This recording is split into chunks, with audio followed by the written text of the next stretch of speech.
Salut, merci d'être là pour cette nouvelle capsule avec Jean-François sur la route des commodités, une capsule spéciale. Vous remarquez aussi que le thème, la musique utilisée est différente. Ce qu'on entendait, c'est la chanson Silver du premier album de Moïse. Donc pourquoi Silver? Parce qu'aujourd'hui, je veux vous parler de l'argent, du métal argent.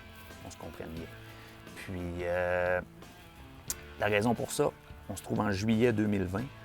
Puis, il y a une forte hausse des prix de tous les métaux précieux, incluant l'argent. Donc, il y a des gens qui se demandent, mais comment on fait pour investir dans les métaux précieux? Bon, entre vous et moi, les prix sont en train de grimper, donc il est peut-être déjà trop tard pour investir. Mais si jamais vous voulez être prêt pour une prochaine fois, cette série de capsules-là va vous donner de l'information sur le métal argent, les métaux précieux en général, mais plus particulièrement le métal argent. Donc, qu'est-ce qu'on appelle les métaux précieux? Non, avant ça, la question que tout le monde se pose, c'est pourquoi le prix de l'or et de l'argent augmente comme ça?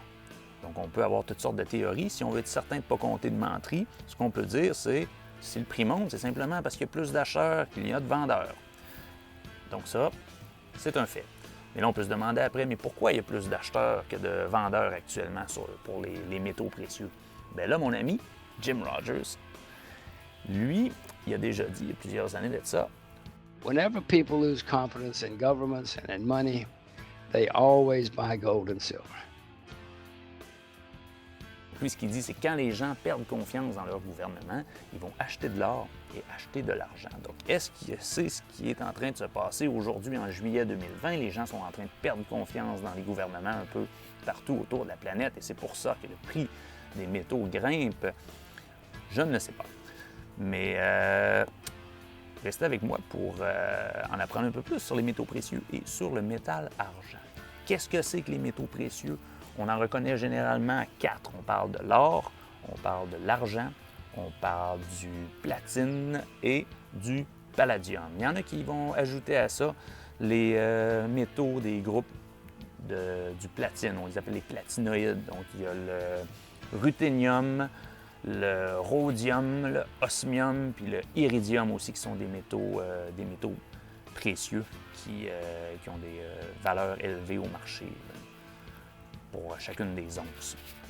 Donc, parlant de poids, les mesures de poids en Amérique, ici, on est familier avec les mesures à la fois métriques, la mesure anglaise. Donc, vous savez sans doute ce que c'est que des livres, des onces, mais quand on va parler de métaux précieux, ça ne sera pas la même chose. Donc, nous, ce qu'on connaît, prime abord, c'est les livres anglaises. Une livre anglaise, c'est 453 grammes qui se divise en 16 onces. Donc, chacune des onces avec lesquelles on est familier habituellement, c'est 28 grammes. Mais là, quand on parle de métaux précieux, c'est pas les mêmes livres, c'est pas les mêmes onces et ça se sépare même pas de la même façon. Écoutez bien ça. On parle de livre Troy. Une livre Troy, c'est plus petit qu'une livre anglaise, c'est plus léger, devrais-je dire. C'est 373 grammes. Ensuite, une livre Troy, ça se sépare en onces. Non pas 11, mais bien des onces Troy.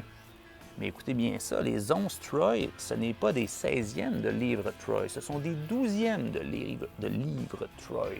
Donc, ce que ça fait, c'est que bien que la livre Troy soit plus petite que la livre anglaise, les onces Troy, elles, sont plus grosses que les onces anglaises. Donc, ce sont 31 grammes par once Troy.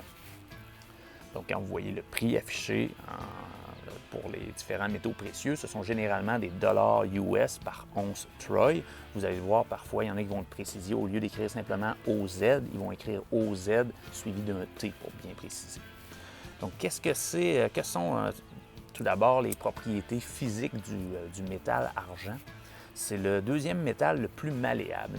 Malléable, ça veut dire c'est un métal qui peut s'écraser pour faire des feuilles très minces.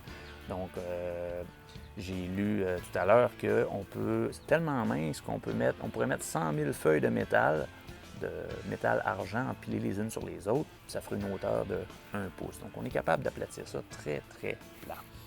On dit aussi que c'est le deuxième métal le plus ductile. Ductile, ça veut dire qu'on est capable de faire des fils très, très minces avec ça.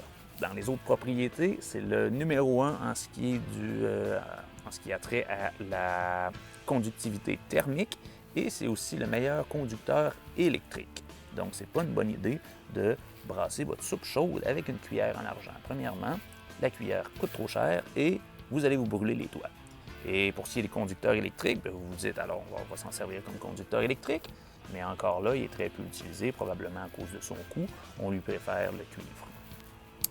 Enfin, pour ce qui est de la répartition de la demande du métal argent, c'est un métal précieux. Il y en a une partie qui est demandée pour les pièces et les lingots, mais ça, c'est seulement 17 de toute la demande d'argent. Le reste, il y en a 21 pour les bijoux, il y en a 6 pour l'argenterie de cuisine, si vous voulez brasser votre soupe avec une cuillère en argent. Mais la grande majorité, 56 de la demande d'argent métal provient du domaine de l'électronique, du domaine photovoltaïque pour les panneaux solaires, pour faire des alliages et aussi, mais en très forte diminution, pour le domaine de la photo argentique. Alors, restez avec moi dans la prochaine capsule. On va voir 8 raisons pourquoi les métaux précieux ont été utilisés dans l'histoire comme monnaie. Merci, à tout de suite.